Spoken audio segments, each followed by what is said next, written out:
Wits.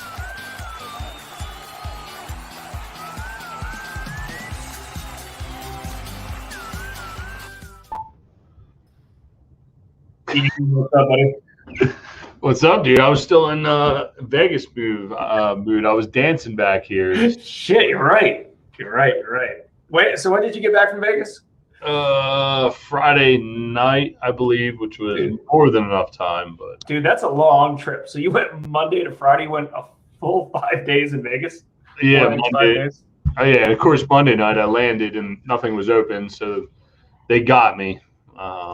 It started off Monday night and it ended. Thank God I left when I did on Friday. We'll leave it at that. So. Yeah, well, you had a Friday night flight too, right? So that's like a full extra day there. Oh, yeah, it was. I know how I'm going to plan out next time, and it's not going to be in the fashion that I did it this time. I can promise you that. Yeah, you got to get in. You got to get in and out. Anytime you're doing Vegas, you got to get in and out. And I know some folks that don't go there all that often. They're like, hey, let's stay as long as possible. I mean, if you can get in and out of there within 2 nights. The third night's the killer. And then you were there 4 nights, so that's really a killer. But like typically it's like 2 nights. That's the play. Yeah, man, that's literally what was on the tip of my tongue. 2 nights and that's it. But you know what? The content that I was there with was amazing, and it was worth everything my body has gone through to get to where I am today. Yeah, so let's talk about that for a little bit. Tell everybody, we kind of talked about this on the podcast last week, but tell everybody the event you went to. Let's start with that. So I went to the ISS World Conference, which is a self-storage event that was hosted in Vegas, and it was very well put together. It was my first time attending it. Sounds like I picked the right one to go to because there's a few other events. Everybody, obviously, that was there said this is the one to go to versus some of the other ones. Just a lot of movers and shakers. It was good to get out and see people that you've met online, vendors that you've talked to over the phone. All in all, just a good group of people to bump elbows with.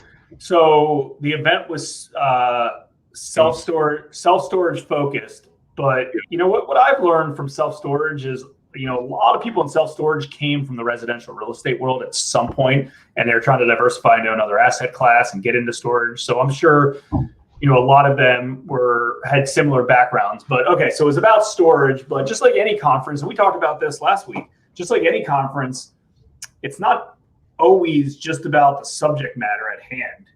It's also, meeting people, figuring out other types of opportunities, the learning element, but also the relationship element. So how much would you say that event was learning oriented, like knowledge oriented, compared to socializing, building relationships, networking?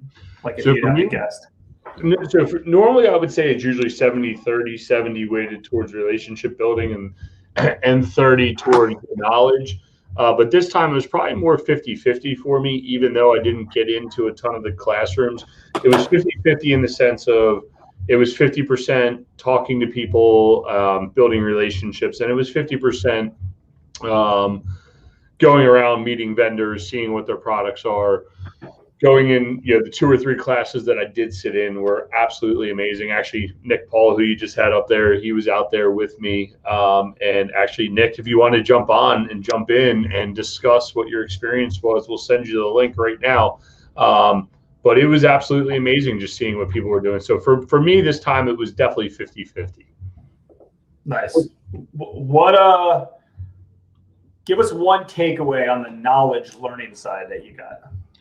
I will say, and I was actually texting Jason on the plane on my way home because I got so much good information that I have all these takeaways right here. And I would say the one thing that's unique about the storage business compared to any other asset class inside of real estate, my number one takeaway is where this business is going technology-wise in the way of dynamic pricing, and how integral it is a part of the business. Well, it might not relate to single family or multifamily. I have a feeling multifamily is going to go this way at some point if it's not already happening. when we talk about dynamic pricing, someone said it the best. We're sitting in the room and the guy goes, you don't know what the guy next to you paid for his airplane ticket the same way you don't know anybody else on the 147 people that are on that plane, because every single person paid a different price to get on that plane. And that's where this market and storage is going. And I could foresee in the future that's where multifamily is going, based on people's needs, based on where the unit's located inside of the building. And those things are already kind of happening. But I think real estate as a whole is going to adapt the technology inside of this whole dynamic pricing. Well, I mean, good point. And, the dynamic pricing is kind of one subset of technology. And I think in general, think about where real estate was yesterday in general. Think about where real estate was yesterday, or when we started, it was way different, way different than it is today. Technology is going to continue to, and you either get on board or you die. Like, that's it. Like, you're either with technology or you want. Think about it. Let's relate this to sellers, residential sellers in general, or any type of seller, right? Like, there's investors out there that are doing whatever they can to get in front of their sellers as quickly, as cheaply, as automated as possible on a regular basis, and they're doing that, right? It's very, very easy to do that. One thing that Chris and I wrote in one of the books that we wrote maybe about 8 years ago, and it was interesting, maybe 6 years ago. I'm not exactly sure when that first book got published, but the whole online offline blend about how real estate, and that can be investment real estate, commercial real estate, self-storage, whatever. Real estate is an offline business, right?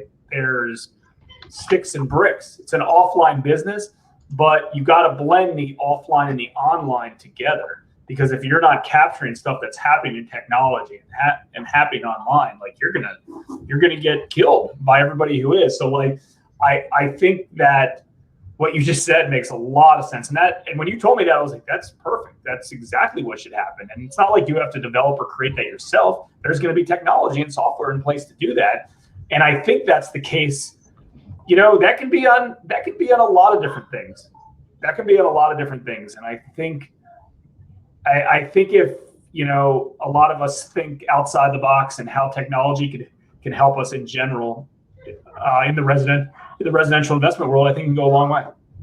Yeah. And we all use aggregator sites, or some of us use aggregator sites, and there's technology behind getting the most people in through the door, right? Like, and capturing leads as fast as possible. It's really important side of self-storage, just because it's a want type of unit. It's not a need, right? Like, people need housing, so there's a little more runway to cultivate the leads and get people through the door, versus storage. That leads there. You need to act now. We're talking about, like, these guys, when they talk about technology, they're talking about chatbots, they're talking about drones walking people to their units. They were talking about dynamic pricing software that sits on top of their really expensive software, all these different things. And I think that's where real estate in general is going.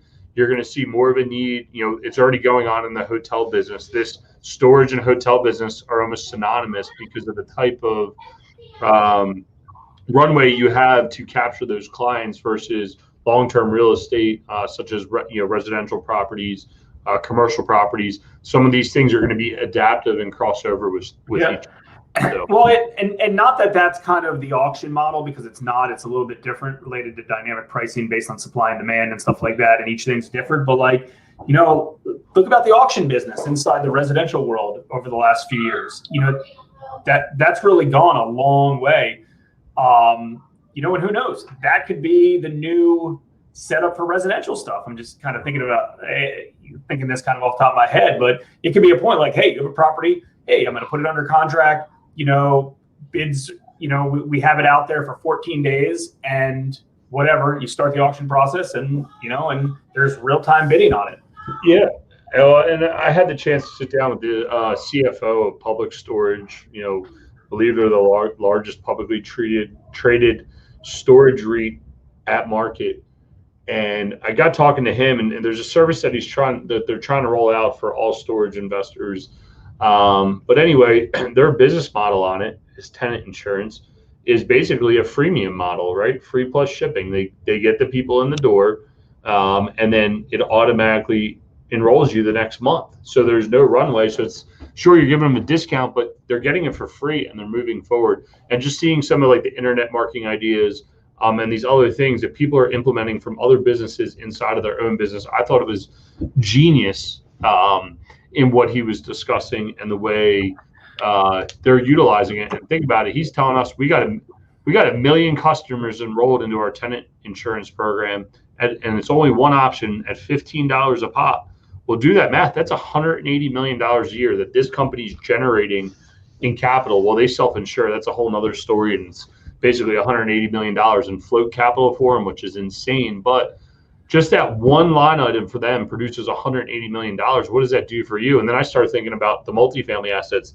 Can we offer renters insurance and get some sort of spread on that? Recently, we've had security deposit companies come through and say, look, we'll finance people's security deposit. You don't have to deal with the headache.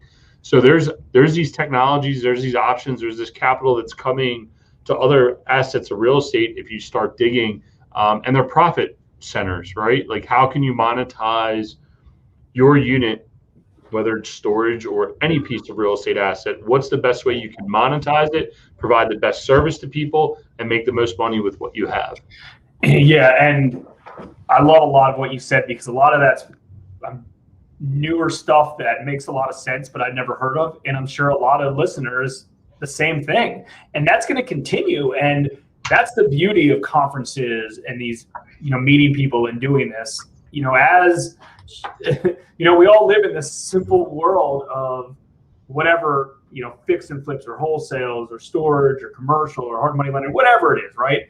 And you can branch out so many different things and, grab something from here, grab something from here, just grab ideas.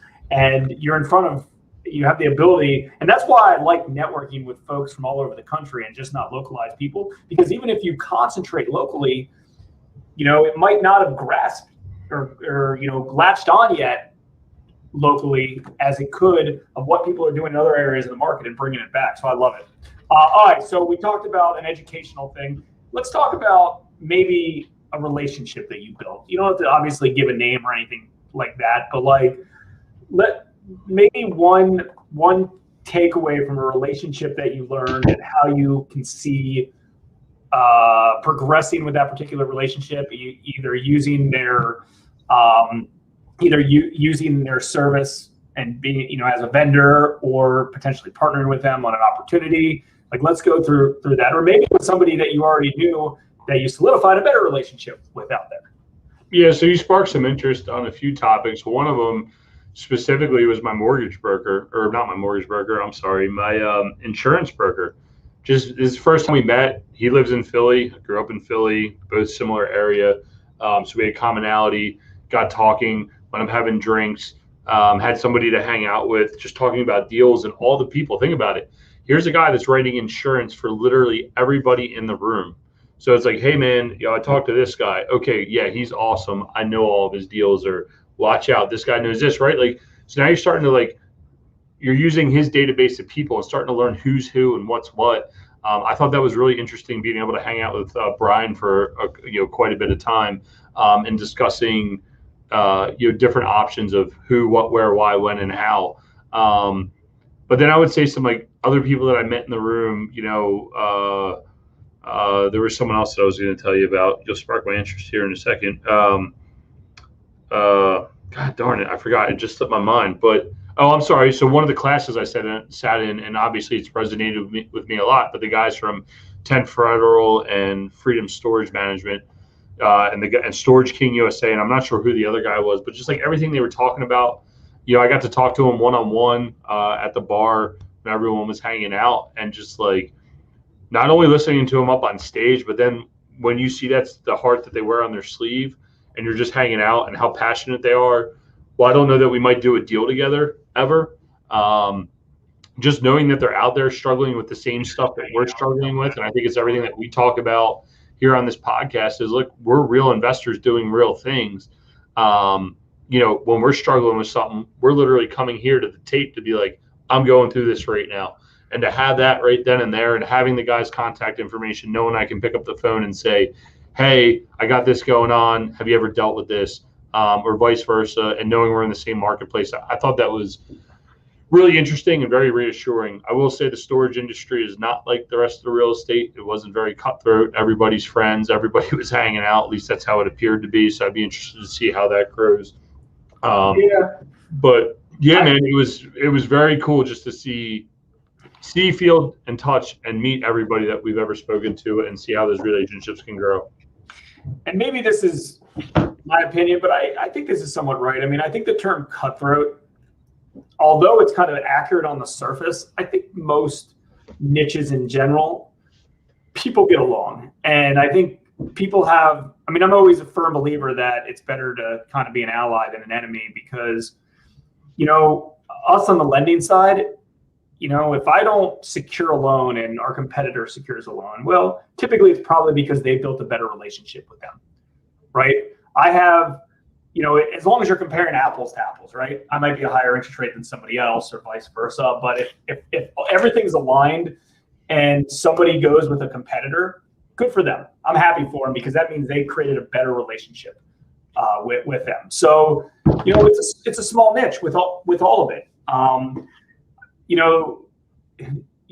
As well as I do that if, let's say you're in Baltimore and you screw somebody on an opportunity, word's going to go fast. And, they're not that they're going to be completely blacklisted from the business, but, it's bad karma, right? And stuff goes on. I mean, there's most of your friends are real estate investors and are looking for opportunities like you. Same with me, right? A lot of the people, we're all chasing similar things and we all help each other to do so. And if you can secure a deal that I can and vice versa, typically people are happy for people. So, and I think that's good. I just think the whole branching off to other markets, not necessarily to do business in those other markets, but to learn and educate yourself is because we're all regularly going to the same meetup groups and networks groups and localized conferences. And I'm not saying there's not more people that we can meet, and there's certainly more people that we can build better relationships with locally, but it kind of takes us outside of our box and it says, hey, instead of the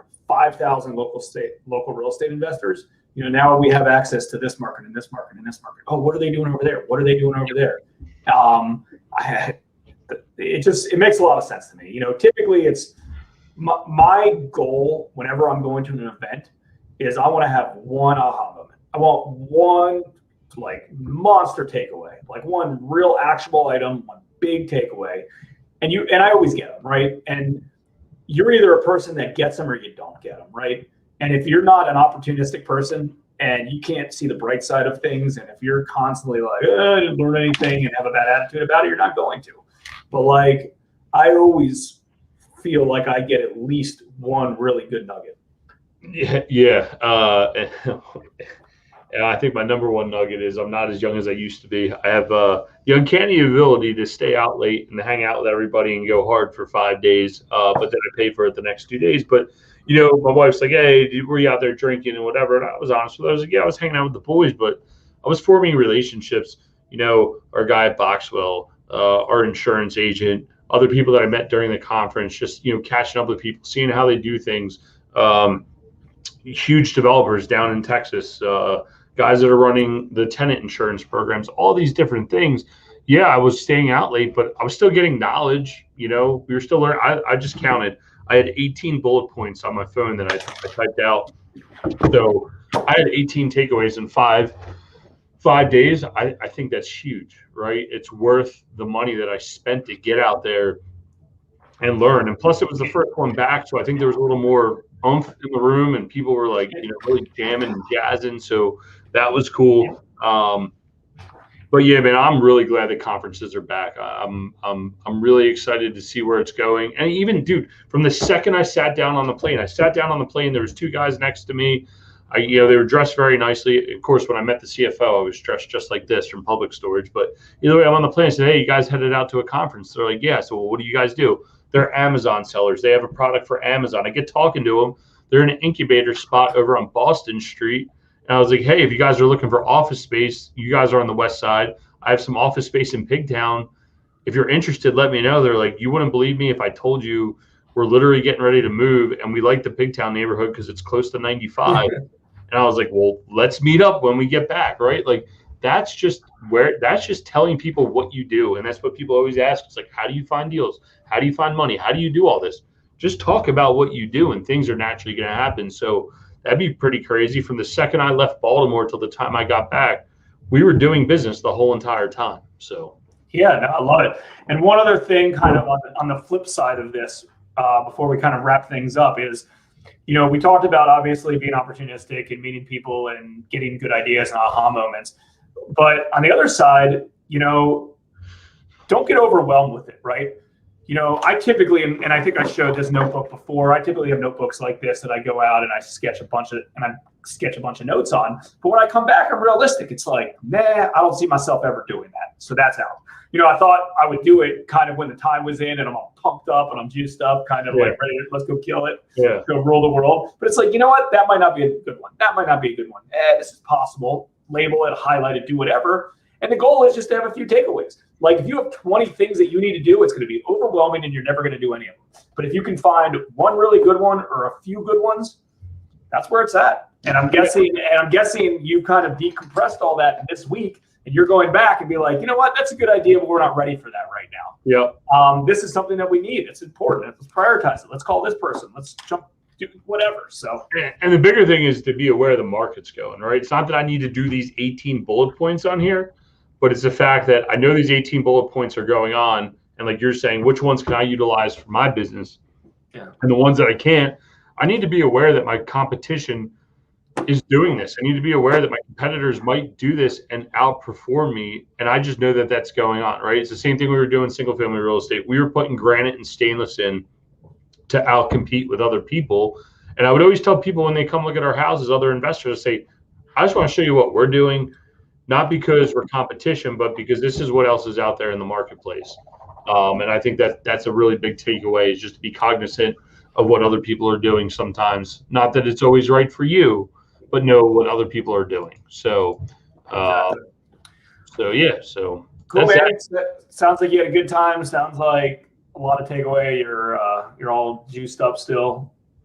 Implementation time, right? You went from you're in the action phase. So maybe we'll circle back on this topic in the future.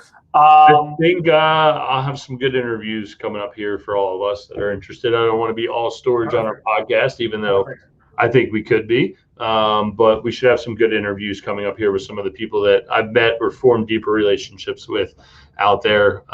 So I look forward to doing some of them. Perfect. And if you are a frequent listener, viewer of this podcast, and you would like to recommend someone for us to interview, feel free to reach out to either one of us, Jason@hardmoneybankers.com, Ian@equitywarehouse.com, comment on any of these. We're always looking to interview, good hustling real estate investors, somebody focused on real estate investing. It could be a vendor. They don't have to be a real estate investor, but something related to real estate investing, either residential or commercial. Happy to touch base with them, see if they're a good fit. We've got some good speakers and good people that we're going to interview coming up soon. Also, the month of August for our meetup group, we have someone from a self-directed IRA company, Equity Trust. We're going to be interviewing them. So we've got some really, really good stuff coming up soon. So make sure to continue to tune in. Ian, any final words? No, we're vacationing this month for our meetup, which is supposed to be Wednesday night. We will not be having one since it's the dead of summer. But like Jason said, starting August, we will have the Equity Trust guy on there. And as always, whatever information I get, always happy to share here. And we'll catch up with you guys later this week or early next week. Yep, absolutely. If you like what you heard, feel free to give us a little thumbs up, 5-star review, comment, like, share, all those fun things. We appreciate it. Take care. Thanks for tuning in to the Real Estate Reserve podcast. Do us a favor and like, comment, and share our broadcast. It helps the algorithm and helps us spread the